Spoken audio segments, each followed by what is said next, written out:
ఇప్పటి వరకు చాలా పనులు కూడా టెండర్ అయిపోయినాయి, ఇంకా కొన్ని ఉన్నాయి. ఎందుకంటే కొత్తగా ప్రభుత్వం వచ్చింది, మరి సకాలంలో నిధులు విడుదల చేయడానికి ఎలక్షన్స్ కూడా మనకు ఉండడంతో ఇబ్బంది అయింది. అయినా కూడా అధికారులందరినీ మేము వేగవంతం చేస్తూ ఉన్నాం.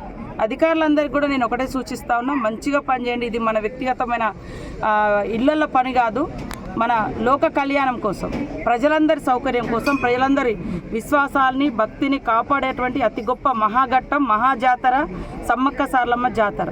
ఈ జాతరలో పనిచేసేటువంటి ప్రతి అధికారి నిబద్ధతతో, నిజాయితీతో, అదేవిధంగా నాణ్యతతో కూడినటువంటి పనులు చేసినప్పుడే మనం కూడా సంతోషంగా ఉండగలుగుతాం. పనులు చేయనటువంటి వాళ్ళకు ట్రాన్స్ఫర్స్ ఉండవు, కానీ ఇళ్ళకైతే పోతారు. ఖచ్చితంగా ఏ వర్క్ చేసినా జాగ్రత్తగా ప్రజల కోసం చేసేటువంటి పని కాబట్టి అందరం బాధ్యతాయుతంగా పనిచేయాలని కూడా అధికారులకు సూచించడం జరుగుతుంది.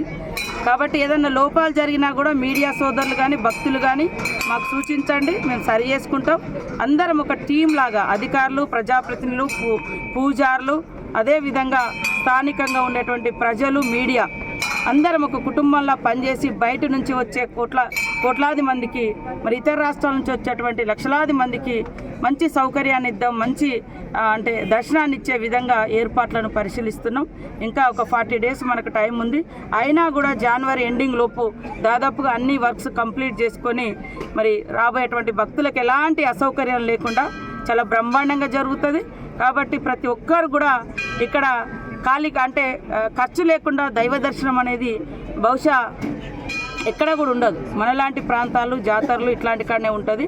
కాబట్టి సమ్మక్క సారలమ్మ దగ్గర ప్రతి ఒక్కరు కూడా ఆహ్వానితులే. వారందరికీ ఇన్విటేషన్స్ కూడా ఇంపార్టెంట్. ఏదైతే అధికారులకు కానీ, ప్రజాప్రతినిధులకు కానీ, మినిస్టర్స్ కానీ, ఇతర రాష్ట్రాలకు కానీ తొందరలోనే ఐటీడీఏ పరిధిలో ఒక రివ్యూ ఏర్పాటు చేసి స్టేట్ లెవెల్లో కూడా మరి సీఎం గారి ఆధ్వర్యంలో, డిప్యూటీ సీఎం గారి ఆధ్వర్యంలో కూడా ఒక రివ్యూ ఏర్పాటు చేయబోతున్నాం.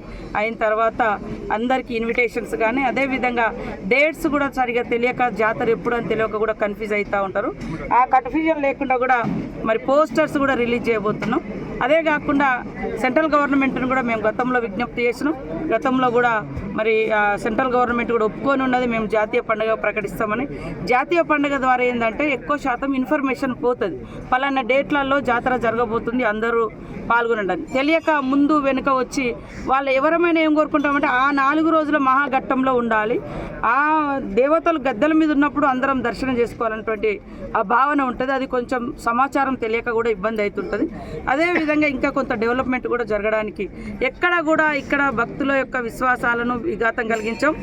ఆదివాసీ సాంప్రదాయాలకు, పూజార్ల యొక్క నమ్మకానికి, పూజా విధానానికి విఘాతం కలగకుండా పర్యావరణం, పచ్చదనం, తల్లులకు ఇష్టమైనటువంటి అడవులు ఇవన్నీ కాపాడుకుంటూ ఈ జాతర యొక్క గొప్పతనాన్ని కాపాడమే మా అందరి బాధ్యత. కాబట్టి జాతీయ పండుగ కూడా ప్రకటిస్తారని మేము ఆశిస్తా ఉన్నాం. నేను కూడా మొన్న రాష్ట్రపతి గారు వచ్చినప్పుడు వారితో 5 days ప్రోటోకాల్లో ఉండడం జరిగింది. వారికి కూడా విజ్ఞప్తి చేసినప్పుడు తప్పకుండా వారు సానుకూలంగా స్పందించారు. ఈసారి జాతీయ పండుగ కూడా ప్రకటిస్తారని ఆశాభావాన్ని వ్యక్తం చేస్తున్నాం. సోదరులందరూ, మీడియా సోదరులు, పత్రికా మీడియా అందరూ కూడా సహకరించాలని, సమాచారం అంటే దేవతల యొక్క అంటే గద్దెల మీదకి వచ్చే డేట్లను కూడా మీరు ఎప్పటికప్పుడు ప్రజలకు చేరవేసే విధంగా ప్రసార మాధ్యమాలు కూడా సహకరించాలని కోరుకుంటాం.